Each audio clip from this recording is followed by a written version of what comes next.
चलिए स्टार्ट करते हैं करंट इलेक्ट्रिसिटी का लेक्चर नंबर 3। ठीक है, आज पढ़ेंगे ओम्स लॉ। ठीक, तो ओम्स लॉ क्या होता है, जो 10th क्लास में पढ़ा है वो तो याद ही होगा हम लोग को। 10th क्लास में क्या पढ़ा था कि जो पोटेंशियल होता है बैटरी का वो डायरेक्टली प्रोपोर्शनल होता है जो सर्किट के अंदर करंट फ्लो हो रहा है ना। पहले हम लोग पढ़ते थे इलेक्ट्रिकल सर्किट, 10th में पढ़ते थे, एक टेबल भी पढ़ते थे, इसमें इलेक्ट्रिकल कंपोनेंट होते थे, अलग अलग कंपोनेंट का सिंबल होता था उस टेबल। ठीक है, तो जरा वापस से हम इलेक्ट्रिकल सर्किट रिवाइज कर लेंगे। जब भी हमारे सर्किट में एक रेजिस्टेंस मैंने लगा दिया है ना, और एक हमने की या फिर स्विच लगा दी और एक बैटरी लगा दी। बैटरी है या सेल है? Battery is combination of cell, ये एक सिंगल सेल है। ठीक है, मैंने सेल लगाया, इसका पोटेंशियल V है। तो इस सर्किट के अंदर जब ये की क्या है, देखो की क्लोज्ड है, क्लोज्ड है मतलब सर्किट आपकी क्या है, क्लोज्ड हो गई। और ये अगर ओपन कर देंगे तो करंट नहीं फ्लो करेगा। अगर इसके अंदर करंट I फ्लो कर रहा है तो according to Ohm's law V is directly proportional to I, और यही प्रोपोर्शनलिटी कांस्टेंट होता है R, which is property of conductor. R क्या होता है? Property of conductor. ये ऐसी प्रॉपर्टी होती है जिसकी वजह से क्या करता है भैया, वो चार्ज को अपने अंदर से फ्लो होने से अपोज करता है। ठीक है, तो इसमें लिखा हुआ है constant temperature for a given dimension of conductor. Dimension मतलब यहाँ पे ओवल डायमेंशन नहीं है, यहाँ पर उसकी साइज, शेप एंड साइज की बात हो रही है, एरिया क्रॉस सेक्शन और आपका लेंथ। ठीक है, the strength of electric current through a conductor is directly proportional to the potential difference applied across the conductor. तो उसी कंडक्टर का ये जो अपोजिशन ऑफर्ड बाय कंडक्टर होता है उसी को मैंने रेजिस्टेंस से रिप्रेजेंट किया। ठीक है भैया, तो यहाँ पर उसी जो स्टेटमेंट ऊपर ओम्स लॉ का लिखा हुआ है उसको मैंने यहाँ पर इस तरीके से लिखा। और R क्या है? एक कांस्टेंट है, क्या कहते हैं इसको, रेजिस्टेंस ऑफ द वायर, जिसकी यूनिट क्या होती है, ओम। ये W नहीं है, ये पीपीटी में आता है जब भी हम लोग सिंबल टाइप करते हैं तो ऐसे W लिखा जाता है। तो जहां जहां W लिखा हो याद रखना वो ओम है। ठीक है, मैंने ओम का करेक्ट सिंबल बना दिया, नोट कर लीजिए इसको। ठीक है,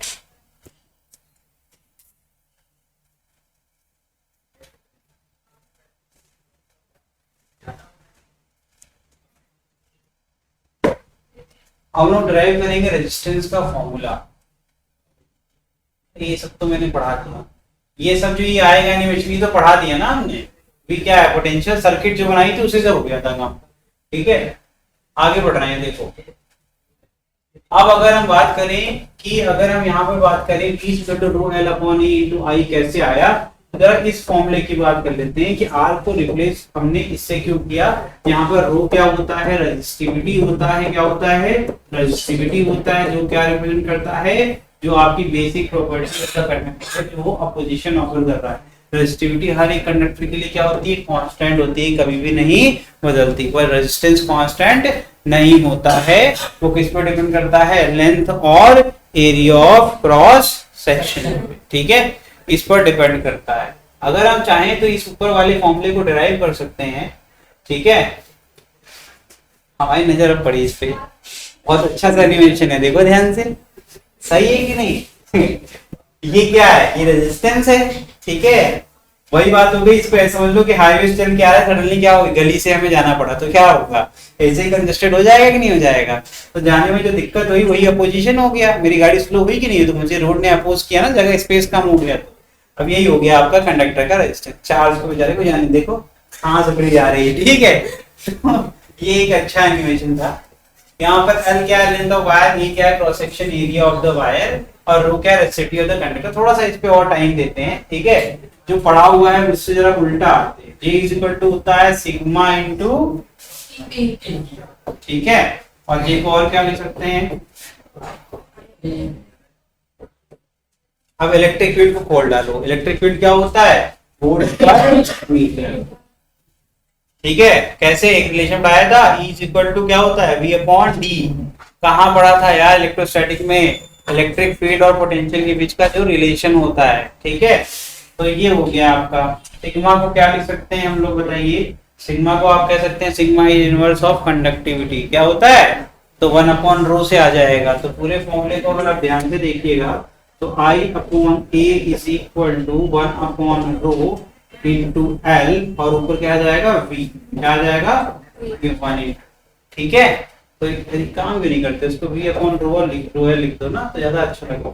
तो V इज इक्वल टू क्या आ जाएगा बताओ जरा, V इज इक्वल टू आ जाएगा rho L upon A into I. According to Ohm's law, according to Ohm's law V is always equal to, ठीक है, आई है, ठीक है। इसको मतलब R किसको रिप्रेजेंट करता है, रो एल अपॉन, तो वही प्रूफ हो गया, ठीक है। तो R का फॉर्मूला क्या बन गया, रो एल अपॉन ए।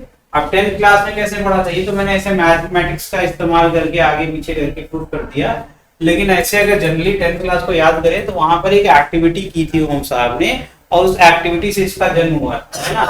उन्होंने एक एक्सपेरिमेंट परफॉर्म किया था, उन्होंने क्या किया था, सेम मटेरियल से बने दो अलग अलग वायर ले लिए, एक की लेंथ एल थी, एक की लेंथ एल से बड़ी थी। तो उन्होंने देखा कि दोनों में क्या हुआ, उन्होंने पाया जिसकी लेंथ ज्यादा थी, और क्योंकि मैंने क्या बोला, एक ही जैसे कॉपर से बना हुआ वायर ले लिया, तो पहले वाले की जितना एरिया क्रॉस सेक्शन था उतना ही दूसरे वाले का भी क्रॉस सेक्शन उतना ही था। जैसे मान लो यही हो गई पेन, ठीक है, पहले मैंने इतनी लेंथ की पेन ली और फिर मैंने इतनी लेंथ की पेन ले ली, तो मैंने कुछ एरिया चेंज करी क्या, नहीं चेंज करी ना, सिर्फ लंबाई चेंज करी। तो उन्होंने ये पाया कि रेजिस्टेंस बढ़ गया, तो उन्होंने बोला कि resistance is directly proportional to the, ठीक है।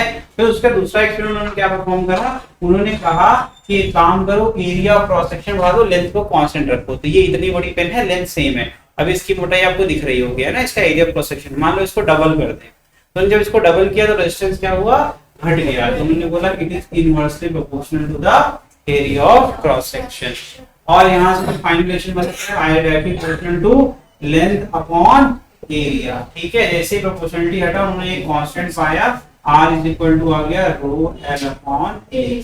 तो कैसे ये रो कैसे पैदा हुआ, तो उन्होंने कहा लेंथ जब 1 यूनिट ले लो, 1 यूनिट मतलब 1 सेंटीमीटर ले सकते हो, मीटर किलोमीटर जितना लेना 1 के मैग्नीट्यूड में लेना, ठीक। उसके रिस्पेक्ट में आप एरिया ऑफ क्रॉस सेक्शन भी 1 ही होना चाहिए, मतलब 1 मीटर स्क्वायर 1 सेंटीमीटर स्क्वायर जो भी आप, तो जब लेंथ और एरिया का मैग्नीट्यूड कितना हो गया 1, तो उस समय जो वायर का रेजिस्टेंस था वही आपका रेजिस्टिविटी ऑफ द कंडक्टर। समझ में आ रहा है कि नहीं आ रहा है। और ये हमेशा मटेरियल के लिए कांस्टेंट होता है, कॉपर के लिए जो रेजिस्टिविटी होगी वो आपकी एल्युमिनियम के लिए नहीं हो सकता। समझ में आ रहा है कि नहीं आ रहा है। तो ये आपका हो गया पूरा पूरा फॉर्मूला जो आपको 10th क्लास में पढ़ाया जाए, ठीक। तो मैंने आपको सारी कंप्लीट नॉलेज ट्रांसफर कर दी है, अब आगे बढ़ते हैं, ठीक है, आगे बढ़ जाए। अब देखिए यहाँ पर derive relation between the voltage, अरे ये तो पढ़ा दिया, ये तो पढ़ा दिया, ये पढ़ते हैं, ठीक है। वीआई कैरेक्टरिस्टिक, ये टॉपिक कवर हो गया भैया। Voltage current using the Ohm's law at microscopic level, वही तो पीछे इतनी देर से कर रहे थे, वोल्टेज करंट का V is directly proportional to I करके, ठीक है, ये टाइम वेस्ट करने के लिए।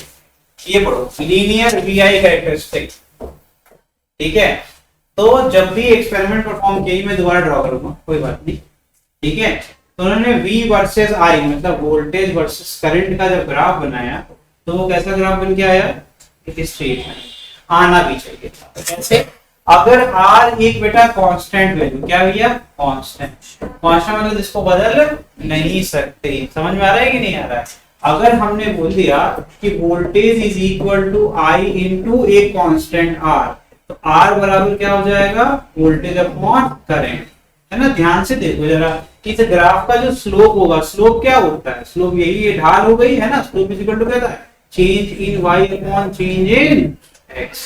y क्या है, y पे क्या है, वोल्टेज है ना। तो ये स्लोप का फॉर्मूला क्या हो जाएगा भैया, चेंज इन वोल्टेज अपॉन, मतलब यहाँ से यहाँ तक चेंज आ रहा है कि नहीं आ रहा है, और यहाँ से यहाँ तक करंट चेंज हो रहा है, ये जो x है।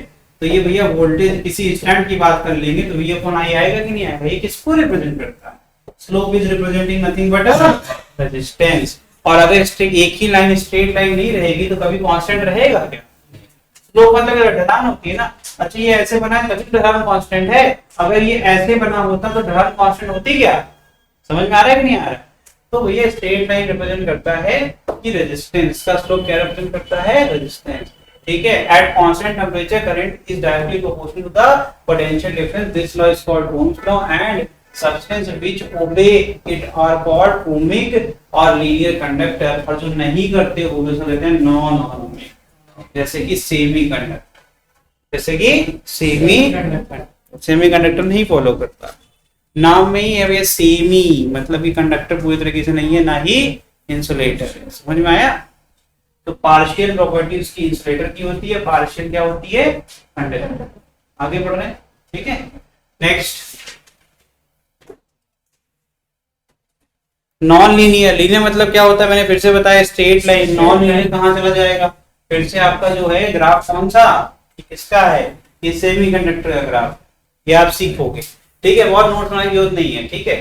जो इंपॉर्टेंट होगा आप बता देंगे, जो चीज लिखने लायक होगी वो बता देंगे। ये आपको मैं पढ़ाऊंगा जब सेमीकंडक्टर पढ़ाऊंगा तो सेम ग्राफ दोबारा पढ़ाऊंगा, ठीक है। ये भी देखिए क्या है, मतलब क्लियर हो गया कि जब नॉन लीनियर कोई बोलेगा तो कुछ भी टेढ़ा मेढ़ा अगर हो गया, ये क्या सही बनाया मैंने,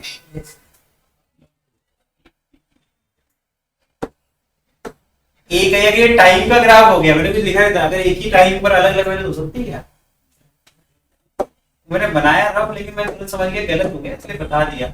ये मैंने बेसिक मैनुअल सिखाया था, ग्राफ कैसे पहचान जाते हैं सही और गलत, एक ही पॉइंट पर अलग अलग वैल्यूज एग्जिस्ट करनी चाहिए। बताओ पॉसिबल है, नहीं, वो डिपेंड करता है पर डिफाइन ना करते, ठीक है। एक ही टाइम पे कैसे हो जाएगा भैया, टाइम के रिस्पेक्ट में बात करोगे तो अलग अलग वैल्यू हो सकती है, एक टाइम पे एक ही वैल्यू पॉसिबल, भले वो सेम वैल्यू रिपीट हो रही हो लेकिन वो आगे बढ़ता जाएगा टाइम के साथ वैल्यू।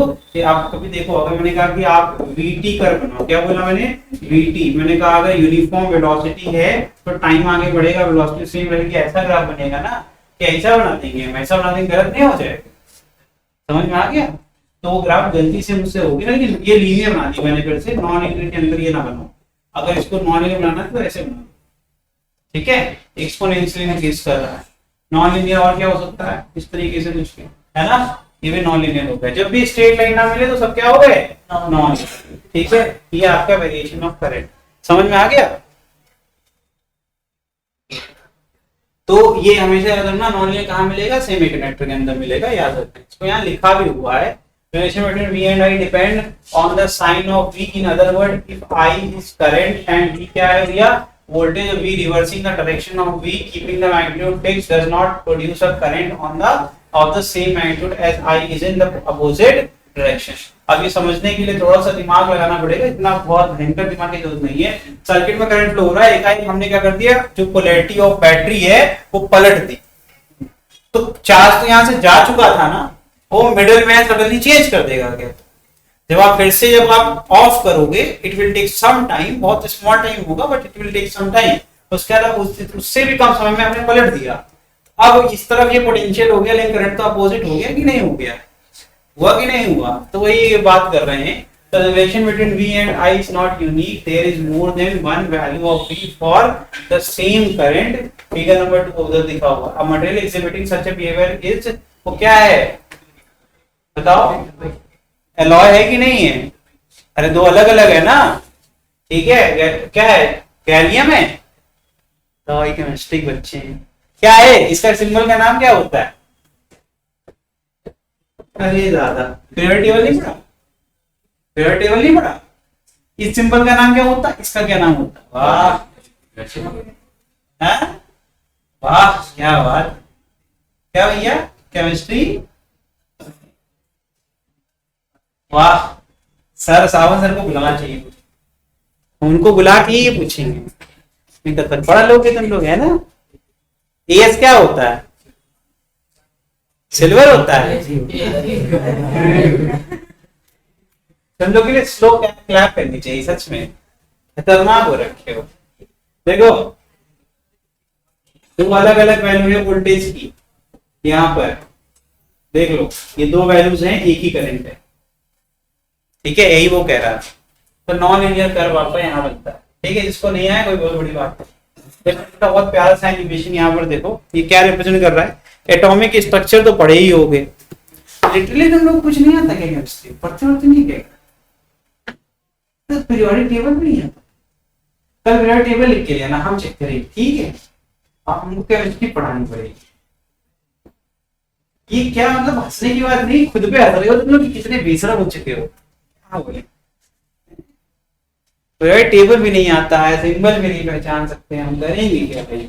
यहाँ देखो कि ब्राउन स्पॉट आ रहा है कि नहीं आ रहा है, ये क्या रिप्रेजेंट करता है, कोलिजन को रिप्रेजेंट। तो यार इसी कोलिजन कारण क्या होता है, आपकी हीटिंग इफेक्ट ऑफ द, जो आपका कहते हैं ना हीटिंग इफेक्ट ऑफ करंट आता है, किसी भी कंडक्टर के अंदर फ्लो होता है, जो वायर गर्म हो जाता है, आप ध्यान से देखो, ये जो आपके पाथ को जो चेंज करा उसका रीजन क्या है, यहाँ पर एटम्स रखे हुए हैं, है ना, वो अपनी जगह फिक्स है, वो कहीं नहीं जाने वाले, फिर इलेक्ट्रॉन इधर भागेगा, समझ में आ रहा है, फिर इलेक्ट्रॉन को अपना पाथ चेंज करना पड़ रहा है इसके अंदर से निकलने के लिए, इसी प्रॉपर्टी कहते हैं रेजिस्टेंस ऑफर्ड बाय कंडक्टर। अगर ये आसानी से सीधे चला जाता है, इसका रेजिस्टेंस कब से कम है, तो ये जो आपको एक्स्ट्रा एफर्ट करना पड़ता है इसी कहते हैं रेजिस्टेंस। तो क्या resistance of a conductor is the opposition to the flow of charge which the conductor offers. यहाँ पे यूनिट क्या होती है ओम और यूनिट क्या होती है वोल्ट पर एम्पियर। डायमेंशन निकाल लोगे, जब निकाल के बताओ ये सेम आ रहा है कि नहीं, ये मुझे डायमेंशन निकाल के दिखाइए, आप फटाफट डायमेंशन सॉल्व करके दिखाइए।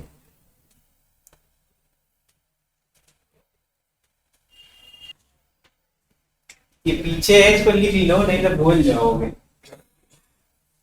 गैलियम आर्सेनाइड, ठीक है, ये नाम है। ये देखो भाई, इसको सॉल्व करने के कितना आसान है, हम लोग के पास R इज इक्वल टू क्या था बेटा, V अपॉन I, कितना आसान होता है। I का डायमेंशन होता है 80 होता है ना। अच्छा आप क्या है ना, मुझको जो भी गलत आंसर बताएगा उसको खड़ा होना पड़ेगा, और जो नहीं बताएगा उसको तो मुर्गा बनना पड़ेगा। ठीक है, I is equal to Q upon T होता है ना भैया, है ना, सही है। ये भी गलत है यार, मतलब कर क्या है, एम्पियर करंट क्या होता है, तो ये होगा ना। क्यों इतनी हिम्मत नहीं जुटा पाते कि गलत हो, हम गलत ही पढ़ा रहे हैं भैया, कहाँ सोते सोते पढ़ते। और V वोल्टेज होता है, V का फॉर्मूला होता है 10 W अपॉन Q, यहां से आएगा। W क्या होता है भैया, फोर्स इनटू डिस्प्लेसमेंट, फोर्स हो गया mlt माइनस 2, वही हो जाएगा L, और नीचे हो जाएगा AT। सही है, अभी भी गलत है।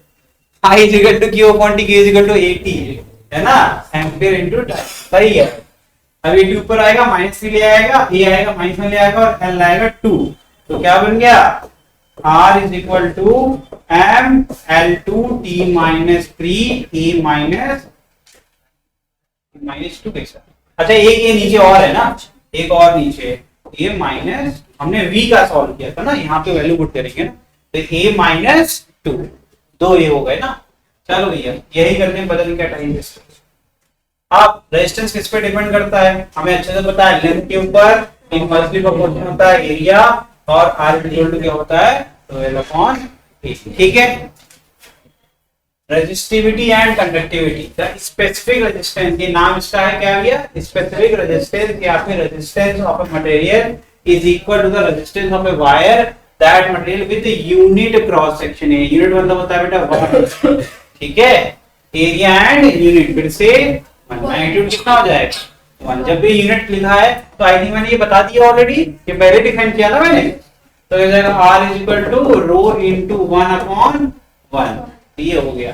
कंडक्टिविटी इज इनवर्स ऑफ, ये तो पता ही है हमें, है ना। और ये रेजिस्टिविटी किस पर डिपेंड करती है, नेचर पर और टेंपरेचर, ठीक है।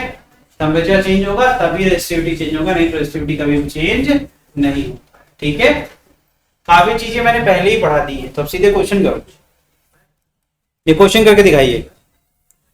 A wire क्या है, a wire is stretched so as to change its diameter। Clear बात है कि अगर मैं वायर खींचूंगा तो उसका ऑब्वियसली डायमीटर चेंज होगा, वायर खींचेगा तो उसका एरिया क्रॉस सेक्शन पतला होता जाएगा, है ना बेटा। तो क्लियर हो गया, एरिया चेंज होगा, क्या कह रहे हैं भैया, it's diameter by 0.25%, the percentage change in its resistance. तो फिर से वही वाला एक फॉर्मूला हमने पढ़ा था, R is equal to rho L upon A। तो इनिशियली आप R मान लो और बाद में R1 मान लो, तो ये जाएगा L चेंज हुआ कि नहीं हुआ, स्ट्रेच हुआ तो होगा ही भैया, है ना। बट इसकी जो रेजिस्टिविटी है वो कांस्टेंट रहेगी या नहीं रहेगी, तो हम लोग सॉल्व कर सकते हैं। कर डालिए सॉल्व, अभी तक पढ़ाएंगे। V is equal to V का अगर वॉल्यूम है, तो ये बताओ, ये पेन मेरी है, ठीक है, ये इस पेन का जो वॉल्यूम होगा वो फिक्स होगा, बदल जाएगा। अगर मैं तो खींचूं, तानूं, मोड़ूं, टेढ़ा करूं, कुछ भी करूं, वॉल्यूम तो सेम रहेगा ना भैया। वॉल्यूम कैसे बनता है, volume cylinder is area of cross section into length of the cylinder. अगर मैं इसको खींचूंगा तो एरिया कुछ भी बदलेगा रहेगा तो एरिया ही ना, इंटू इसकी लेंथ जो भी रहेगी, है ना। तो वॉल्यूम ऑलवेज रिमेन्स क्या होता है भैया, कांस्टेंट। अच्छा, ये क्यों ज्ञान दे रहा हूं मैं, क्योंकि इस ज्ञान से मेरा बहुत बड़ा फायदा होने वाला है। क्योंकि मुझे पहले तो सिंपल फॉर्म में आर लिखना है। R is directly proportional to rho, rho नहीं हो सकता, प्रोपोर्शनलिटी में रो नहीं होता है ना, एल अपॉन ए, है ना। मैंने कहा यार ऐसा कुछ करें कि डिपेंडेंसी एल से भी खत्म हो जाए, तो मैंने कहा एरिया को मल्टीप्लाई कर दो और एरिया को डिवाइड, तो क्या बन गया, R is directly proportional to volume upon area का। गलत है? तो यार एक चीज बताओ, सिर्फ एरिया पे ही तो काम करना पड़ेगा, सिर्फ एरिया पे ही तो काम करना है। तो इतना आसान हो गया क्वेश्चन। तो पहले कितना हो जाएगा, पहले हो जाएगा 1/पाई बी बाई 2 का होल स्क्वायर का हो गया आपका आर स्क्वायर का होल स्क्वायर, नहीं तो होगा एरिया का स्क्वायर। तो क्या आ जाएगा ये बताओ, 1/पाई डी की पावर 4/16, यही तो आएगा। ये इनिशियल निकाल दिया हमने, फाइनल निकाल दो। डी कितना चेंज हो जाएगा, डी कितना चेंज हो गया, रिड्यूस हुआ है कि बढ़ गया, रिड्यूस ही तो हुआ होगा, 0.25%। तो नया डी क्या हो जाएगा, D new is equal to 1.25 times of the, क्या भाई गलत कर रहे हैं क्या, 0.25 चेंज हो गया, जो डायमीटर था वो 0.25 और चेंज हो गया। स्ट्रेच होगा तो रिड्यूस होगा कि बढ़ जाएगा, तो 0.25 घट जाएगा ना, हाँ स्ट्रेचिंग में क्या होगा, घट जाएगा ना। तो कितना आएगा 0.75 times of the holder D. सही है गलत है, सोच लो फिर बताना हमको, हम आराम से कर रहे हैं, हमें कोई जल्दी नहीं है। यहां तक ठीक है? तो अब डी की वैल्यू आगे पुट कर लो और दोनों का रेशियो निकाल लो, आंसर आ जाएगा। परसेंटेज चेंज निकालना तो हो जाएगा सो। तो चेंज आया, डिवाइड कर दो उसको इससे जो आपका आर था।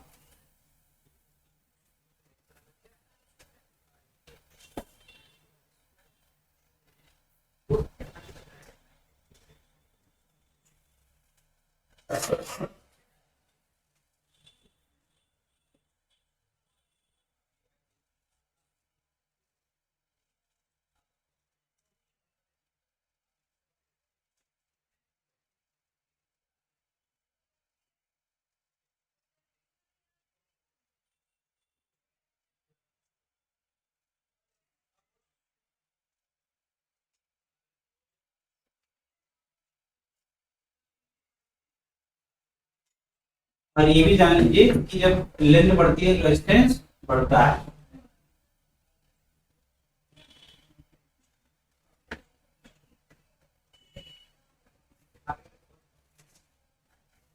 ये परसेंटेज में दिया गया है, ध्यान रखना ये परसेंटेज में दिया गया है।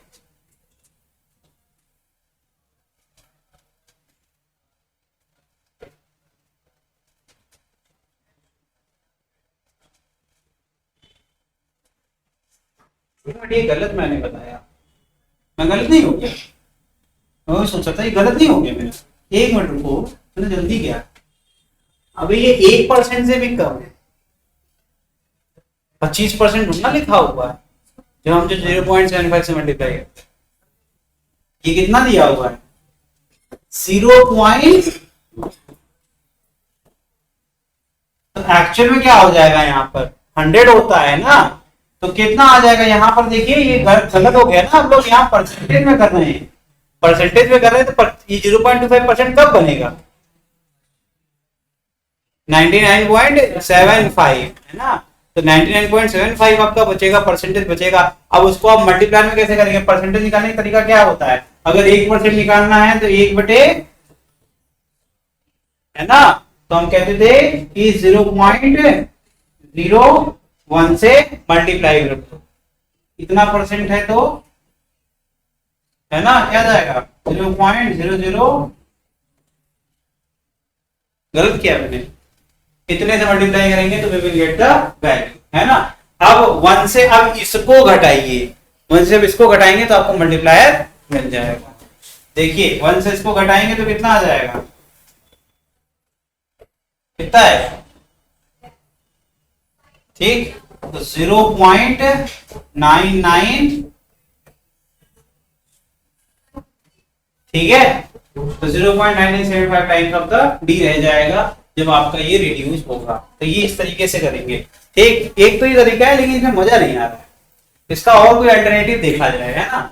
ये तरीका है, इससे आंसर आएगा गारंटीड, लेकिन आपका टाइम बहुत कंज्यूम हो रहा है। तो मुझे जरा कुछ दिमाग और लगाने दीजिए, ठीक है। और उस दिमाग लगाने के बाद फिर अपन अभी करेंगे, सामने ही दिमाग लगाएंगे, सब लोग मिलकर लगाएंगे, कोई बड़ी बात नहीं, ठीक है। चलो जरा देखो, तो अगर हम बात करें तो आर का जो फॉर्मूला बन के आता है, अगर फॉर्मूला पूरा बना ले तो क्या आ जाएगा, rho into volume upon pi square into D की पावर 4 अपॉन 16। सही है क्या? तो जाएगा 16 rho V upon pi square into 1 upon D की पावर। मैंने कांस्टेंट को जान के अलग किया और उसके बाद मैंने क्या कर दिया, ठीक है। अगर अब इसको अगर हम चाहें तो इसमें हम क्या लॉगरिथम लगा सकते हैं क्या? कुछ दिमाग लगाओ, क्या हम लॉगरिथम का यूज कर सकते हैं? लॉगरिथम के बाद अगर मैंने इसको डिफरेंशिएट कर दिया तो डिफरेंशिएट क्या करता है आपका, जो चेंज इन रेजिस्टेंस है अपॉन इसके रिस्पेक्ट में कर लेते हैं इनिशियल वैल्यूज की बात। तो इसको जरा हम एक बार डिफरेंशिएट या फिर पहले लॉगरिथम लगा के दिखाइए। पावर वाली एक्सपोनेंशियल फॉर्म को हम क्या कर सकते हैं, चेंज कर सकते हैं बाय यूजिंग द लॉग। लगाओ जरा, मुझे बताओ आंसर क्या आएगा। देखो बॉस, परेशान न हो। तो r again directly proportional to inversely proportional to d की पावर 4। यहां तक देखो, यहां तक किसी कोई दिक्कत नहीं, यहां तक तो कोई दिक्कत नहीं।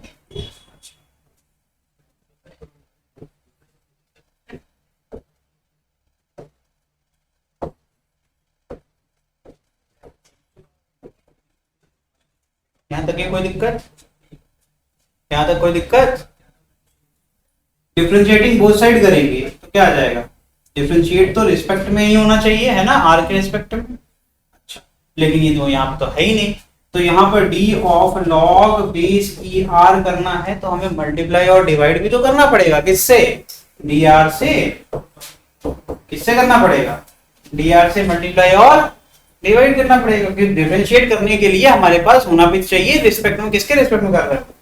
अच्छा, इसी प्रकार से यहाँ भी जाएगा, ये तो हो जाएगा -4 लॉग बेस ई। यहाँ तक कोई दिक्कत? कोई दिक्कत नहीं होगी। जब इसको डिफरेंशिएट करना है तो D of log base E D upon क्या चाहिए, डी कैपिटल डी, और मल्टीप्लाई भी तो करना पड़ेगा, तब तो बैलेंस होगा। गलत किया मैंने, ठीक है। और ये क्या जाएगा, D by D x of log x क्या होता है, 1 अपॉन एक्स। इधर भी देखो, D by D x of log x क्या होता है,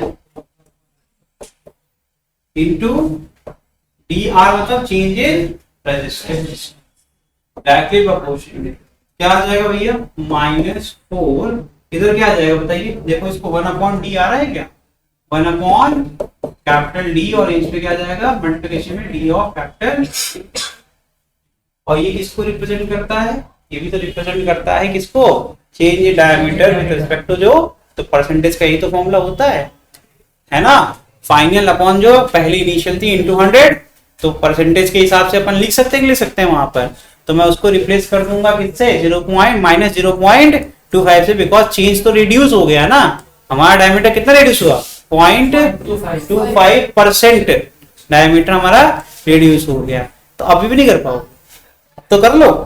तो क्या आ जाएगा, मल्टीप्लीकेशन में ही अपन वैल्यू पुट कर देंगे, तो यहां से आ जाएगा dr upon r, that is fractional आपका जो एरर होता है जो आपने पढ़ा था अभी, ठीक है। इसी यहां जाएगा -4 इंटू ये कितना है, change in diameter is reduce हुआ 0.25 अपॉन, तो d कितना है, मतलब जिसके रिस्पेक्ट में हुआ ये पूरा कितना चेंज है, 0.25%। मल्टीप्लाई कर दो, 25 चौका कितना होता है बेटा, 25 चौका कितना होता है, कितना है, कितना आया, किसी को दिक्कत, रिवाइज कर लो कोई दिक्कत हो तो। सबसे पहले फॉर्मूला बनाया, ठीक है। फिर हम लोग के पास एक तरीका था, हम रेशियो के तरीके से भी इसको निकाल सकते थे, लेकिन रेशियो के तरीके में बहुत टाइम वेस्ट होता, इसलिए हम लोगों ने एक नया तरीका इजाद किया। बेसिक लॉगरिथम पढ़ के आए थे, लॉगरिथम यूज कर दिया। ठीक है, कांस्टेंट को पहले ही हटा दिया। ठीक, प्रोपोर्शनलिटी में हम लोग यहाँ पर आ गए तो चेंज कितना है, 1% का चेंज यहाँ पर आया। ठीक, कैसे किया हम लोग ने, सारी वैल्यूज यहाँ पर, यहाँ तक पहुंचे कैसे, सबसे पहले हमने लॉगरिथम लगाया दोनों तरफ। जब भी लॉग लगता है तो लॉग बेसी वाला लगता है, तो लॉग बेसी यार यहाँ हो गया, लॉग बेसी डी, अब न्यूमरेटर में लगाना था तो डी की पावर 4 को ऊपर लिया है, डी की पावर -4 बना दिया, -4 मल्टीप्लाई हो जाएगा, कौन सा फॉर्मूला यूज किया, लॉग बेस ए बी की पावर m तक m मल्टीप्लाई हो जाए। ठीक है, तो m मैंने मल्टीप्लाई कर दिया, फिर डिफरेंशिएट किया, लेकिन डिफरेंशिएट करने के लिए जब भी डिफरेंशिएट करते हैं तो ये देखो d बाई dx होना चाहिए, अगर यहाँ पर कुछ x स्क्वायर लिखा हुआ है। ठीक है, तो ये जब एब्सेंट रहता है तो हम क्या करते हैं, मल्टीप्लाई और डिवाइड करते हैं, समझ में आया। तो इसी तरीके से यहाँ पे r के रिस्पेक्ट में डिफरेंशिएट हो सकता है, तो dr को मल्टीप्लाई और dr को डिवाइड किया, तो मतलब देखा जाए तो ये 1 ही लिखा हुआ है। फिर डिफरेंशिएट किया, फॉर्मूला कौन सा यूज किया, d by dx of log x क्या होता है भैया, 1 अपॉन x, तो यहाँ log बेस ही था, log x भी log बेस ही होता है। ठीक है, तो 1 अपॉन r। अब ये change in r with respect to r, यही तो परसेंटेज वाली बात हो गई। ठीक है, तो परसेंटेज चेंज इन आपका रेजिस्टेंस आ गया कितना, 1%, इधर भी परसेंटेज में लिखा हुआ, इधर भी परसेंटेज। समझ में आ गया कि नहीं आ गया, सारी वैल्यूज हमने उठा कर ये क्वेश्चन से पुट कर दी। अच्छा क्वेश्चन था ये, वैसे बहुत अच्छा क्वेश्चन था एक्चुअली ये। ठीक है, प्रैक्टिस कर लेना, थोड़ा सा आउट ऑफ द बॉक्स सोचना पड़ गया मुझे इसको। ठीक है, कोई दिक्कत, ऐसा क्वेश्चन किया था किसी ने, अभी तक तो पढ़ा ही नहीं है इसको, तो करिए अब कर लेना लेकिन। ठीक है, चलो नेक्स्ट ये करो, ये तो हो जाएगा, थ्योरी है, करिए। Two plates R and S are in the form of square and have same thickness. A side of S is twice the side of R. अच्छा ठीक है, तो साइड जो S की है दोनों स्क्वायर शेप में है, तो इसकी साइड 2 गुनी है। अरे अगर इसकी साइड की लेंथ A होगी तो इसकी 2A होगी, यही तो बोला। कह रहे compare the resistance, direction of current is shown by the arrow. Compare करो, पहले निकालना पड़ेगा, है ना। स्क्वायर शेप से एरिया ऑफ क्रॉस सेक्शन को कोई फर्क पड़ेगा या नहीं पड़ेगा, करो देखो क्या करते हो। प्लेट है तो ऑब्वियसली थिकनेस है, तो इसका मतलब एरिया ऑफ क्रॉस सेक्शन की बात तो होगी, और थिकनेस होगा तो क्यूबाइड बनेगा। क्यूबाइड बनेगा या क्यूब बनेगा, स्क्वायर से बना हुआ चीज क्या होगा, कर लो अब तो कर लो, क्या करोगे। ठीक है, एरिया निकालनी है तो फिगर बनाना चाहिए। देखो ध्यान से, स्क्वायर सामने से दिख रहा है, साइड से देखेंगे जिसमें से करंट एक्चुअली फ्लो कर रहा है उस साइड को ही तो एरिया ऑफ क्रॉस सेक्शन माना जाएगा। करंट इधर से आ रहा है, ठीक है, तो ये पीछे वाला जो एरिया है ये, और एरिया ये, ठीक, और ये किसको रिप्रेजेंट करता है, थिकनेस को रिप्रेजेंट करता है। ठीक है, डेप्थ मान ली हमने, और यहां से यहां तक ये क्या हो गया आपका, कोई एक पैरामीटर मान लो, ये पैरामीटर अगर L है तो ये पैरामीटर भी L होगा। कैसे कह दिया मैंने, स्क्वायर से बनाया ना, स्क्वायर से बनाया, तो ऑब्वियसली ये पैरामीटर भी क्या हो गया L, और इसका एरिया की जगह L इंटू डी बेटा, है ना। और फॉर्मूला क्या होता है, R is equal to rho L upon A क्या हो गया L इंटू डी। लो भैया पहला बना R के लिख दिया। ठीक है, resistance of R, resistance of S भी लिख डालो, रो तो सेम ही रहेगा, मटेरियल सेम है क्या, R, two plate R is same, material के बारे में कहीं लिखा नहीं तो सेम मान लेंगे, सेम मान लेंगे। ठीक है, तो रो तो रो ही रहेगा। अब लेंथ इसकी क्या हो जाएगी बेटा, ट्वाइस, कैसे कर दिया मैंने, और क्या हो गया भैया, ये 2 गुना है, तो इसका L लिया तो इसका 2L, ठीक, और नीचे भी क्या हो जाएगा 2L इंटू डी भी कितना हो जाएगा, डी भी हो जाएगा 2D, है ना। अगर उसी से बना है तो इसका मतलब है हर तरफ बराबर फेसेस होंगे ना, नहीं बचा। R a side of S is twice the side of R, तो हर साइड ट्वाइस हो जाएगी ना, या फिर सेम मान ले, सेम मान लो, क्वेश्चन नहीं दिया हुआ। ठीक है, सेम मान, ठीक है, थिकनेस दोनों की सेम मान ली, साइड की बात सिर्फ अलग अलग, तो आंसर आ जाएगा, कितना आ गया, कर लो। सेम आया रेजिस्टेंस की नहीं आया, 2 बन जाए 2 कट गया, सेम ही तो आ रहा है, भी कट गया। कौन सा ऑप्शन है बेटा, बोथ हैव सेम। ठीक भैया, खत्म। ठीक, लेकिन क्वेश्चन इतना बेकार नहीं था, बहुत अच्छा क्वेश्चन था एक्चुअली, इसमें सोचना पड़ गया आपको। ठीक है, क्योंकि एक अगर ये लाइन हटा दें तो क्वेश्चन गड़बड़ा जाएगा। ये देखो डी कैसे लिया है, मैंने कहा ना डी सेम देख, ठीक है, तो नहीं तो गड़बड़ हो जाता। ठीक, बाकी सब ठीक है। ओके, ये क्वेश्चन करो, पिछला कर लिया तो ये भी कर लोगे, आराम सोचोगे तो कर लोगे। Conductor with rectangular cross, rectangular है तो आप दिमाग तो इतना ही होगा, ये क्या दिया हुआ है यार, ये तो पढ़ना आता ही होगा, लेंथ ब्रेथ हाइट, ठीक है। As shown in figure distance across AB ये वाले लाइन, तो ये एरिया ऑफ क्रॉस सेक्शन हो गया, एरिया ऑफ क्रॉस सेक्शन हो गया, ये लेंथ हो गई। यही तो पिछला क्वेश्चन किया ना अभी हम लोग ने, ऐसे ही तो किया था। R1 दिया हुआ है, फिर CD मतलब एरिया क्रॉस सेक्शन A2 ये हो गया, और ये भी A2 हो गया, है ना, ये हो गया। इधर से इधर तक देखो CD बोला जा रहा है, तो इसमें क्या है R2, इसकी लेंथ अब बदल जाएगी, ठीक है, इसकी लेंथ अब बदल जाएगी। फिर कह रहे हैं EF, अच्छा ऐसे, अच्छा ऐसे काट दिया, तो ये सामने वाला फेस हो गया और पीछे वाला फेस हो गया, ठीक है, ये एरिया हो गया और लेंथ अब ये थिकनेस हो गई तीसरे का फॉर्मूले के लिए। चलो रुको जरा हम कुछ करते हैं, तब ज्यादा बेहतर समझना। देखो कितना आसान रहा, इसको मान लेते हैं अपन L, ठीक है, मैं अभी LVH कर दूं और उसके बाद वैल्यू दी है तो क्यों, ठीक है। ये कितना हो गया भैया, ये और ये 3 पैरामीटर तो है यहाँ, ठीक है, लेकिन यार लेंथ तो कुछ ज्यादा ही छोटी दिख रही है, पिक्चर में तो बहुत बड़ी दिख रही है। 8 2A और 4A कहाँ ये दिया है, अच्छा ये इसने इधर लिया है, ये भाई की लेंथ ऐसे है, और 2A किधर है, ये 2A है, और ये हो गया आपका 4, है ना। चलो कोई नहीं, फिगर दिया है तो वैसे ही मानेंगे, जो दिया है सब सही है, कभी भी क्वेश्चन गलत नहीं बोला जाता।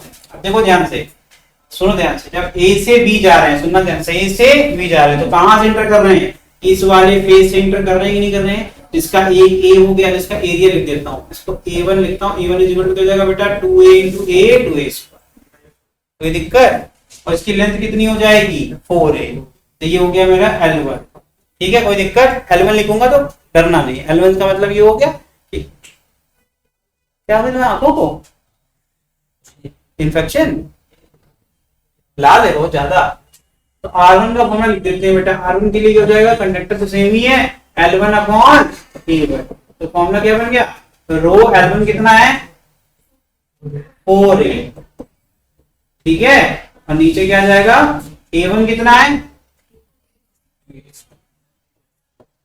एक कट गया, 2 रो अपॉन A, ये आ गया तुम्हारा R1, ठीक है भैया, खत्म। अब चलो इसको हम रहने देते हैं। अब कहां से कहां तक, C से D, C कहां है भैया, C ऊपर है नीचे, तो अब मैं इसके लिए कलर चेंज करता हूं, कलर में यूज करता हूं ये वाला, ठीक है, ये A2 हो गया, ये A2 हो गया, and this is my L2, ठीक है, हो गया मेरा, ठीक भैया। A2 निकाल लेते हैं, 4A into A, ये कितना है, ये आपका A है ना, और ये कितना है 4A, 4A into A करेंगे कितना आएगा 4A स्क्वायर, तो A2 कितना आ गया 4A स्क्वायर, ठीक है।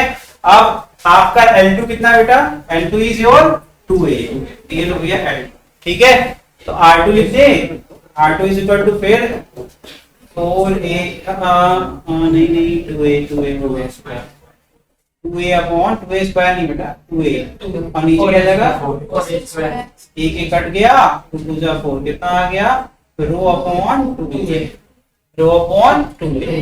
क्लियर है कि R1 तो बड़ा हो गया और R2 छोटा, क्लियर है ना अभी तक। वेल ढूंढ लो R1 R2 का रिलेशन, R1 बड़ा हो गया, बी ऑप्शन बी, R2 छोटा हो गया, कर तो लो, मुझे पता है लेकिन अब कर लेते हैं, कर रहे हैं तो, है ना, वाइट के लिए यूज करते हैं। R3 के लिए हो गया रो L3 अपॉन E3, कहा भैया E से F इधर, तो ये आपका सामने वाला, इसके लिए कौन सा कलर चलेगा, ठीक है, ये वाला, ये हमारा हो गया, मुझे नहीं पता वीडियो में दिख रहा है,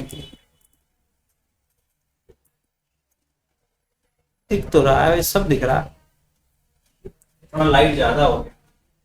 चलो ठीक है। K3 के लिए क्या हो जाएगा बेटा, बताओ बताओ। 4a इंटू 2a क्या हो जाएगा, 8a स्क्वायर। 8a स्क्वायर ऐसे ही हो गया यार, सबसे बड़ी एरिया इसी की है, सबसे बड़ा डिनोमिनेटर इसका हो गया, तो आंसर तो वैसे ही सबसे छोटा इसका आ गया, फिर भी कर लेंगे कोई बात नहीं। और इधर से इधर जाना है, कितना बिट है ये क्या हो गया हमारा, ये हो गया हमारा L3 हो गया ना, L3 पुट कर दो यार सारी वैल्यू का, तो कितना हो जाएगा भैया, रो इनटू k अपॉन, ठीक है, हो जाएगा रो अपॉन R1 सबसे बड़ा, R2 आंसर नंबर बी है ना, बी। कोई दिक्कत हुई क्या, किसी को कुछ पूछना हो तो पूछ लो। चल भाई नेक्स्ट ये करो।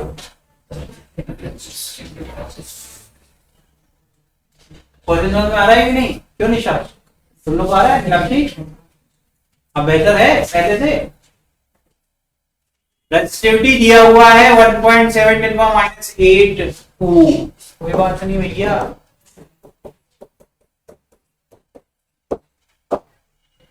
और बताओ क्या है आगे, इलेक्ट्रिक फील्ड दिया हुआ है, एक ये पूछा जा रहा है, क्या क्वेश्चन है यार ये, है वाहियात सा क्वेश्चन है, तुम लोग ऐसे ही कर लिए होगे, मुझे पता है बहुत इंटेलिजेंट है ना, आंसर तो आ ही गया होगा। J इज इक्वल टू क्या आ गया, अरे डिवाइड करना है वही के उसमें, J is equal to 1 upon rho 1 upon 1.7, अरे ये 10 की पावर माइनस ट्रिपल लॉट 20 पावर प्लस 8, ठीक है, और क्या है ये 100, अरे क्या क्वेश्चन है, कर पाओगे कि नहीं कर पाओगे, सही किया गलत कर दिया, ठीक तो क्या है, भगवान जाने क्या करो तुम, करो जल्दी बताओ, आज ही बताना है।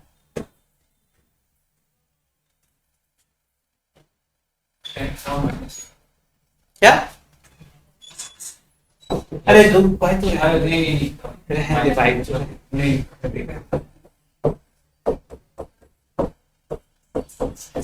इतनी बेइज्जती मेरी हो जाती, पढ़ लेता है मैं जाके घर पे पूरा, हाँ अभी भी नहीं कर पाएंगे,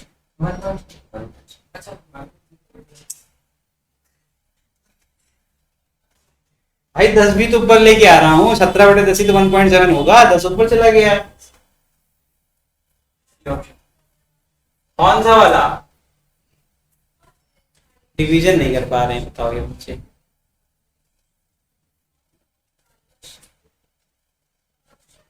सेवनटीन 5 से कितना होता है, शिवांश, शिवांश का नाम कहाँ से आ गया, क्या नाम इसका, शौर्य है पक्का तो करो ना भैया, 5 पॉइंट समथिंग आएगा, अगर इस 100 को ले लें, देखो ध्यान से, इतना आसान क्वेश्चन था यार, देखो 10 की पावर 9 अलग कर लो और इंटू 100 अलग कर लो, नीचे 70 लिखा हुआ है, हाँ 5 पॉइंट समथिंग आएगा कि नहीं आएगा, ऑप्शन उठाओ, खत्म, डिवाइड करोगे तो 5 पॉइंट जो भी आएगा वो राउंड अप करके 6 ही तो बनेगा, खत्म यार, क्या कर लो डिवाइड बैठ गया कर,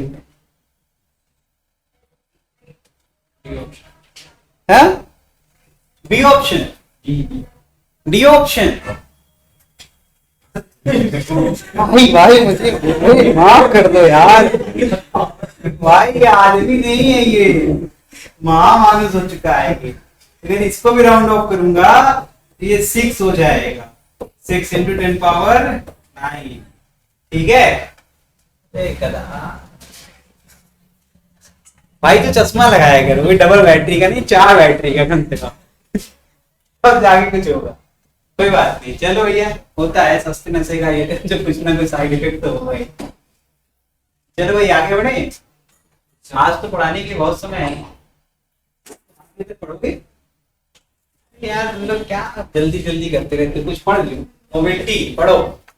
मोबिलिटी क्या है, म्यू से डिनोट करते हैं, defined as the magnitude of the drift velocity per unit electric field. इसको डिवाइड किससे कर दिया, इलेक्ट्रिक फील्ड से, तो क्या बन गया मोबिलिटी। असाइनमेंट क्या हो जाएगी फिर बताओ, ड्रिफ्ट वेलोसिटी जानते ही होगे यार, वेलोसिटी है मीटर पर सेकेंड और ये वोल्ट पर मीटर, मीटर ऊपर चला जाएगा तो metre square volt, volt second per second में डिवीजन में होता है, ठीक है। And is 10 to the power 4 times the mobility in practical unit. जब आप करेंगे तो क्या आएगा भैया, सेंटीमीटर स्क्वायर, प्रैक्टिकल क्या होती है सेंटीमीटर स्क्वायर पर volt second, mobility is always positive, ठीक है। फॉर्मूला यहाँ बना लीजिए, बस वैल्यू पुट कर रहे हैं उठा करके, ये सब पढ़ा हुआ है, कुछ कर नहीं रहे, सारी वैल्यू पता है, Q E tau upon M, ठीक है, उठा के पुट कर रहे हैं जब यहाँ पर, तो ऐसा देखो यहाँ पर कैपिटल E कट जाएगा, बचेगा E टाउ अपॉन, ये हो गया मोमेंट, ठीक है। टाउ तो जानते ही हो क्या होता है, रिलैक्सेशन। कुछ पूछना है, ठीक है। अरे ये चैप्टर बहुत आसान है, तो ढंग से एक बार पढ़ लो, तो पढ़ना नहीं है, सही बताओ आया नहीं आया कि हम ही पढ़ रहे हैं चलो कोई नहीं, आज हम पढ़ लेते हैं, ये इंपॉर्टेंट है और थोड़ा अच्छे से पढ़ना है, 3 महीने में पढ़ेंगे, ठीक है। Temperature dependence of resistivity and resistance, इसी से 2 फॉर्मूले बनेंगे, बनेगा R = R0 1 plus alpha into delta, ठीक है। रेजिस्टिविटी और आपका रेजिस्टेंस दोनों फॉर्मूले लिख दिए बने। अब ये 11 में पढ़ाई हो गया, अल्फा क्या होता है, टेम्परेचर कोएफिशिएंट होता है, ये डेल्टा टी क्या है, चेंज इन टेम्परेचर, ये क्या है, नॉट क्या है जब आपका इनिशियल टेम्परेचर है, टी क्या है कोई भी टेम्परेचर जिस पर आप रेजिस्टेंस आप चेक कर रहे हो, ये डेल्टा टी को ही रिप्रेजेंट करता है। कई जगह पर डेल्टा थीटा लिखा हुआ है, उससे डरना नहीं है, वो भी टेम्परेचर को ही रिप्रेजेंट करता है, ठीक है। तो कैपिटल टी को कई बार टाइम से रिलेट कर लेते हैं, गलती हो जाती है, तो थीटा का भी एक ऑप्शन सिंबल रखा जाता है, ठीक है। चलिए, the resistivity of material is found to be dependent on the temperature over a limited range of temperature, not too large, मतलब ऐसा नहीं है बहुत ज्यादा कर दो स्टेट बदल गया, ऐसा नहीं है कि मेटल को गर्म करते जा रहे रेजिस्टेंस बढ़ता है, मेल्ट हो जाएगा, स्टेट चेंज हो गया तब का आएगा रेजिस्टेंस, सॉलिड में होगा ना रेजिस्टेंस, लिक्विड थोड़ा ना हो जाएगा, ठीक है। The resistivity of a metallic conductor is approximately given by ये रो टी, मतलब resistivity as one temperature T, rho naught is आपका इनिशियल टेम्परेचर पर 1 plus alpha into delta T, ये क्या है चेंज इन टेम्परेचर। मैं रेजिस्टेंस का formula भी लिख दिया है, ठीक है। और देखिए भैया रो टी क्या है, गीता वो बताइए, रो नॉट क्या है, आपको रेफरेंस टेम्परेचर जो भी आपने टी नॉट पर आपने मेजर किया था। अल्फा क्या होता है बताइए, कोएफिशिएंट ऑफ जो है आपका रेजिस्टिविटी या फिर टेम्परेचर कोएफिशिएंट आपकी बात है ना, ये टेम्परेचर कोएफिशिएंट होता है। कहां पढ़ा था पहली बार इसको, कोई चैप्टर का नाम याद है, थर्मल प्रॉपर्टी, उसके अंदर पढ़ते हैं हम लोग, है ना, नहीं पढ़ते, चलो हम ही पढ़ते हैं, कोई नहीं, पढ़ के आना नहीं, बाद में लेवल पढ़ लेना, लेकिन ये आज आपको समझ में आना चाहिए, अल्फा आपने 11th में पढ़ा हुआ है, सेकंड पार्ट में 3rd चैप्टर, ठीक है। ये क्या दिया हुआ है, ये कुछ ग्राफ है, देखिए ध्यान से कि टेम्परेचर जब इंक्रीज होगा, ये मैं ग्राफ दोबारा बना रहा हूं, या फिर रुको मैं इसका करने चेंज कर,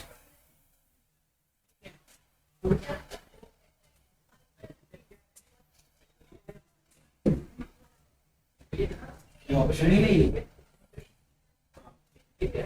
चलो ये दिख रहा है आप, इस ग्राफ को समझते हैं थोड़ा, ठीक है यार। अभी तो आप लोगों की क्लास 48 मिनट ही चली है, अभी भी हमको 10 मिनट पढ़ाना चाहिए, ज्यादा कहाँ पढ़ाएं, आज तो पॉज भी नहीं किया। देखो रेजिस्टिविटी क्या है, ऑफ कॉपर एज अ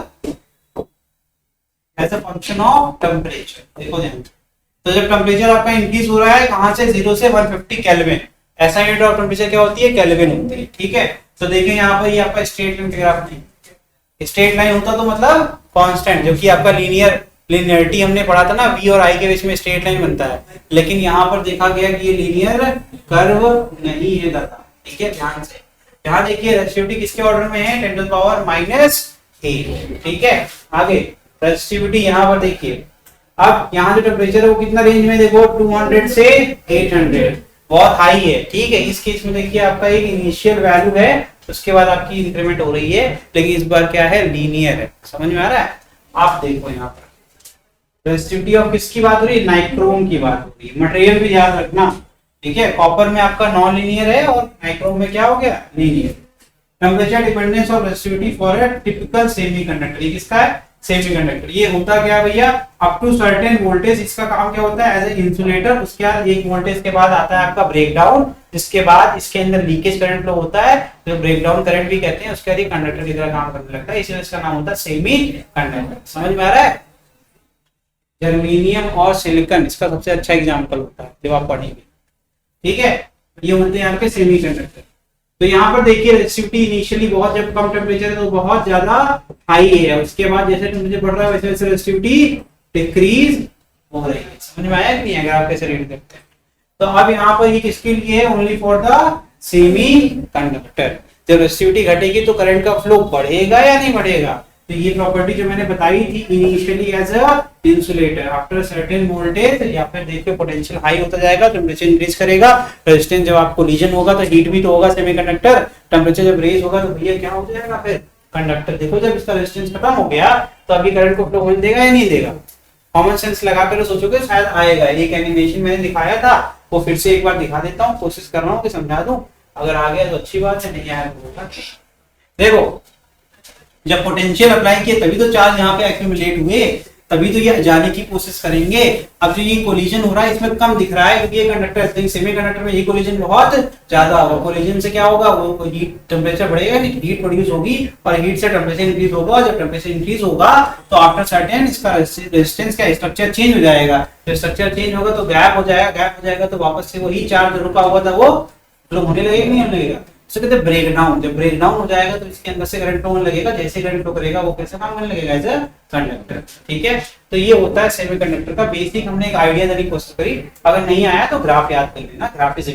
ठीक है, समझ में आया? ये आपका ग्राफ। अब यूनिट की बात कर रहे हैं, अल्फा क्या है भैया? इसका हो जाएगा पर डिग्री सेल्सियस। ठीक है, resistance of corresponding to temperature, ये तो मैंने बता दिया, ये बताया था, R equal to R naught 1 plus alpha into delta T. क्या ये सब मैंने बताया नहीं बताया? ठीक है, तो यहाँ पर देखिए अल्फा क्या है? Positive, but for semiconductor insulator क्या हो जाता है? Alpha negative.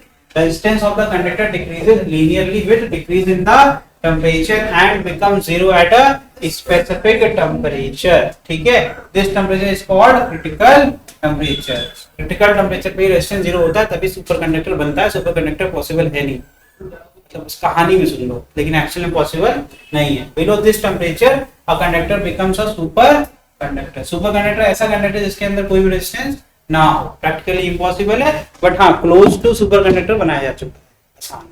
ठीक है, टेम्परेचर बहुत कम कर दो, ठीक, तो उसमें क्या हो जाएगा? आपका जो रेजिस्टेंस है वो घट जाएगा। समझ में आ रहा है? तो ये है। तो आज हमने पढ़ लिया पूरा रेजिस्टेंस। अब एक दो क्वेश्चन और करेंगे, उसके बाद छुट्टी है। यार एक ही बताओ,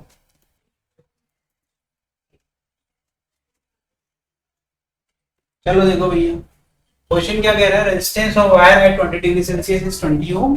तो R इज इक्वल टू दिया हुआ है, RT दिया हुआ है, RT1 कह लो या तो जो भी कहना है कह लो, वो कितना है? 20 ओम। तो T1 कितना है? 20 डिग्री सेल्सियस। ठीक है, और एट 5 डिग्री से 500 मतलब RT2 कितना भैया? 60, और T2 हो गया आपका 500। ठीक है, इक्वेशन क्या हो जाएगा? RT1 इज इक्वल टू हो जाएगा R naught 1 plus alpha into change in temperature कितना हो गया? हाँ 450।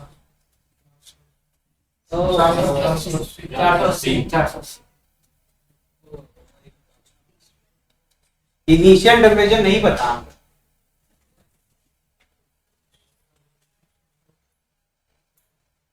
तो हम उसके रिफरेंस में तो बना सकते हैं ना। 20 is equal to R naught plus जरा चेंज इन टेम्परेचर कितना है? अच्छा अच्छा ठीक है ठीक है। अगर हम बोले T is equal to 0 degree Celsius मेरा जो है रेफरेंस है, तो काम तो हो ही जाएगा। ठीक है, तो यहाँ पर क्या आ जाएगा भैया बताओ? 20 माइनस 0 है ना, और RT2 हो जाएगा R नॉट 1 प्लस अल्फा कितना जाएगा ये? 500। ठीक तो है ना? अब जिनकी वैल्यू पता है ओपन कर दो, क्या जाएगा? 20 is equal to R naught 1 plus alpha into T और 60 is equal to R naught plus alpha into alpha. Equation 1 हो गया। इक्वेशन नंबर, इन दोनों का यूज करके अल्फा निकाल लो, इन दोनों का यूज करके अल्फा निकाल लो। कुछ करना मत, डिवाइड कर दो, डिवाइड कर दो यार, आंख बंद करके डिवाइड। ये बड़ा है, इसको ऊपर रखो, उसको नीचे रखो, 2 को 1 से डिवाइड कर सकते हैं ना, इससे आर नॉट उड़ जाएगा, 60/20 क्या जाएगा 3, ठीक है, is equal to R naught 1 plus 500 alpha divided by 1 plus 20 alpha. R naught cut गया, तो जाएगा 3 इंटू बेटा 1 plus 20 alpha is equal to 1 plus 500 alpha. क्या जाएगा भैया 3 plus 60 alpha is equal to 1 plus 500 ना। सब लिख दो इसको यार, इधर ले आओ। 2 इज इक्वल टू कितना जाएगा यहाँ पर, आओ 440। Alpha is equal to 2/440। Alpha मिल गया, आधा काम तो ऐसे ही हो गया, है ना। क्या हो गया, आया नहीं आया, ये आया कि ये भी नहीं आया। हमें नहीं पता था तो हमने मान लिया कि मेरा डिफरेंस क्या है 0 डिग्री सेल्सियस। चेंज कैसे निकालते हैं, जहां पर हो माइनस, जहां से शुरू किया, ठीक, तो कहां पर है 20 डिग्री पर है और 0 पे थे, तो 20 माइनस 0 कितना जाएगा 20। फॉर्मूला क्या होता है, R T is equal to R naught 1 plus into delta T. Delta मतलब चेंज के बाद, चेंज क्या 20 माइनस 0 चेंज हो गया और 500 माइनस 0 भी चेंज हो गया। तो ये अल्फा दोनों में सेम ही रहेगा, मटेरियल सेम ही है, समझ में आ रहा है, टेम्परेचर तो बदल रहा है। ओके, तो हमने आर नॉट नहीं पता, दोनों का नहीं पता आर नॉट, लेकिन कोई बात नहीं, डिवाइड करेंगे तो मल्टीप्लिकेशन में तो कट जाएगा, नहीं कट जाएगा, तो यहां से कट गया। अब यहां देखिए 60/20 क्योंकि हमने 2 को डिवाइड किया 1 से, ठीक है, तो यहाँ लिखा भी हुआ है 2 डिवाइड बाई 1, तो यहाँ पर डिवाइड करेंगे तो बचेगा सिर्फ एडिशन वाला पार्ट ही तो रह जाएगा, ठीक है, तो यहाँ पर ये बचेगा, देखो 2 3 6 होता है, ठीक, क्रॉस मल्टीप्लाई कर लिया तो 3 इंटू 20, 3 प्लस 20 अल्फा था, तो 3 मल्टीप्लाई 3 1 3 हो जाएगा, 3 2 6, तो जाएगा 3 प्लस 60 अल्फा, इधर 1 प्लस 500 अल्फा, इसको जब भेजेंगे तो माइनस में आ जाएगा और प्लस 1 को चलाएंगे तो माइनस में हो जाएगा, 3 माइनस 2 होता है, और यहाँ पर 500 में साथ जाएगा 440, ठीक है। अल्फा बराबर कितना आ गया 2/440, जिसको कह सकते हैं 1/220। लो भाई अल्फा आ गया, अल्फा मिल गया। अब बाकी निकाल लो यार, टेम्परेचर नहीं पता है, बस टेम्परेचर निकालना है, टेम्परेचर ले लो कुछ भी, फिर से वही फॉर्मूला हो जाएगा आपका, R is equal to R naught, R बताया आपको 25 ओम है ना, आर नॉट, और क्या जाएगा आपका अल्फा आ जाएगा 1/220 इंटू टी। अब कोई भी 2 इक्वेशन यूज कर लो, फिर से डिवाइड कर लेना, फिर आंसर आ जाएगा। करते हैं पूरा सॉल्व, क्या कर ही दे रहे हैं, नहीं तो प्रॉब्लम किया। देखो वहां तक अल्फा निकाल दिया, अल्फा के बाद देखो क्या हो, तो अल्फा के बाद यहाँ पर आ गया आपका, फिर से इक्वेशन नंबर 3 बनाने जा रहे हैं। तो आर हमें टेम्परेचर नहीं पता, आर टी ले लिया हमने, ठीक है, is equal to R naught, तो एज इट इज होगा, मैंने 0 डिग्री से ही रेफरेंस लिया है, तो 0 डिग्री पे टेम्परेचर हमने रेजिस्टेंस कितना माना था, आर नॉट माना था, तो वही मान लेंगे, उसकी वैल्यू तो हमको पता नहीं है, 1 प्लस अल्फा की वैल्यू हमें पता है कितना है भैया 1/220, और फिर से टेम्परेचर टी हो गया, टी माइनस 0 के रेफरेंस में हम कर रहे हैं सॉल्व, तो यहां से इक्वेशन नंबर ये बन गया बेटा 3। आरटी कितना दिया हुआ है 25, 25 is equal to R naught 1 plus 1/220 into T, यही तो है, ये इक्वेशन नंबर 3। देखो अब वापस से कोई भी इक्वेशन पकड़ लो जो आसान लगे तुमको, चाहे 1 से डिवाइड कर दो चाहे 2 से डिवाइड, हमें आर नॉट को गायब करना है, बाकी सबसे तो हमें मतलब है नहीं, अल्फा भी अब हमको पता है, ठीक है, तो हम कोई भी इक्वेशन ले लो, कौन सा लेना चाहते हो, कोई भी कर लो, ये चाहते हो इससे कर लो, 20 से कर लो या 20 से कर लेते हैं, ठीक है, तो हमने क्या कर दिया 3 को फिर से डिवाइड कर दिया किससे 1 से, तो ये 25 डिवाइड बाई हो गया आपका 20 is equal to R naught upon R naught is 1 plus 1/220 into T divide by 1 plus 1/220 into 20। गलत है क्या, अल्फा टी था ना, ठीक है, बस 20 डिग्री था ना उस टाइम पर, 20 ओम पर 20 डिग्री, हाँ ठीक है, ये 0 काट दिया हमने, ये 11 हो गया, ठीक है, ये नीचे 11 हो गया, ये कट गया। ठीक है, ये कितना आ जाएगा भैया बताओ?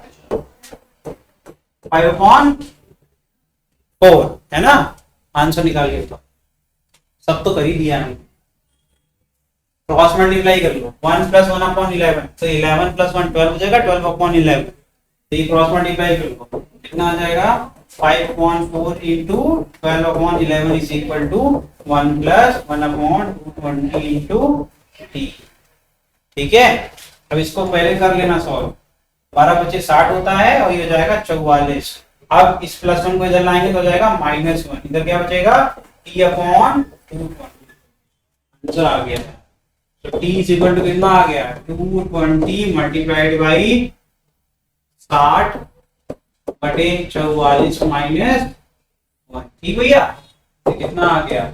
220 गुणे ये 60 में 44 के कितना बचेगा? 6 और 10 कितना? 16।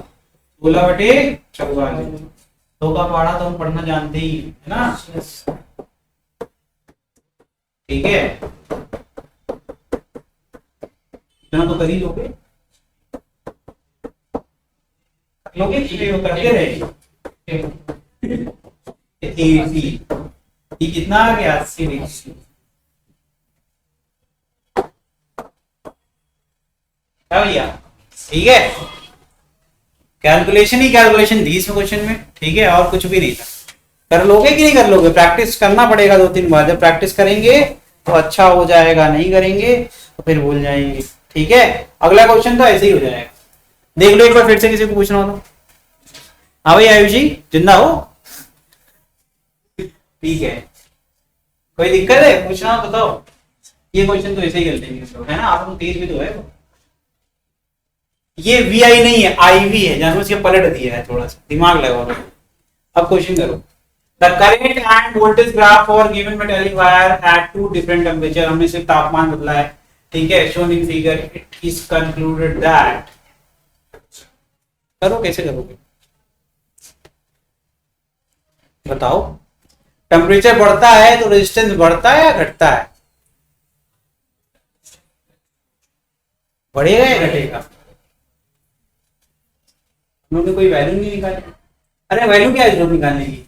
ये ऐसे देख लो, ये आंसर है। देखो 20 पर 20 था, 500 पे 60 था, और उसके बाद जो हमने टेम्परेचर निकाला 80 पर कितना है? 25। इसका मतलब हर बार तापमान जब बढ़ा है तो रेजिस्टेंस बढ़ा है। अब जिसको ऐसे भी नहीं पढ़ने की मन है तो R इज इक्वल टू भैया ये कुछ भी एडिशन में ही तो है। कुछ भी वैल्यू आएगी 1 से बड़ी आएगी, और 1 से बड़ी वैल्यू को अगर हम मल्टीप्लाई करेंगे पुरानी वैल्यू में तो बड़ी वैल्यू मिलेगी कि नहीं मिलेगी? ये सब साइन क्या बताते हैं? जिसको याद करना है वो याद कर ले। Higher the temperature resistance will be higher. इसका मतलब हो गया कि R is directly proportional to the temperature. Temperature बढ़ेगा तो रेजिस्टेंस बढ़ेगा। अब तो यार आंसर बता दो। ज्यादा स्लोप माने, देखो अब यही है पढ़े लिखे बच्चों के लिए ग्राफ होता है। तो देखो भैया पढ़े लिखे तो आप लोग बहुत ज्यादा हैं। वी आई में स्लोप होता है रेजिस्टेंस, वी आई में स्लोप होता है रेजिस्टेंस, लेकिन आई वी में क्या हो जाएगा? आई वी में क्या हो जाएगा भैया? आई ये हो गया, वी हो गया, स्लोप क्या हो जाएगा? इनवर्स ऑफ रेजिस्टेंस, क्योंकि हो जाएगा आई अपॉन वी, और वी अपॉन आई होता है resistance. I upon V is 1/r, यानी इनवर्स। अच्छा, अब ये दिमाग इसको आ गया, उसको समझ में आ गया कि ज्यादा टेम्परेचर दिखा रहा है तो स्लोप क्या हो गया भैया? स्लोप ज्यादा तो रेजिस्टेंस कम होगा, और स्लोप कम। अब इतना तो हम कर दिए हैं तो बड़ा हीरो बन रहे हो है। ठीक है, कोई नहीं, ठीक है। T1 ज्यादा है या T2 ज्यादा है? रेजिस्टेंस जिसका ज्यादा होता है तो T1 is greater than. Very good, समझ गए ना? बस इतना काफी है। ठीक है, ओके। अब आपकी पूरी थ्योरी खत्म हो गई, अब सर्किट शुरू होने वाली है। चल ठीक है, तो अगला टॉपिक क्या है?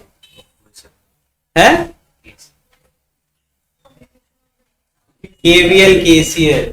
ठीक है, और कॉम्बिनेशन ऑफ रेजिस्टेंस। चलिए आज के लिए अगली क्लास में यहाँ से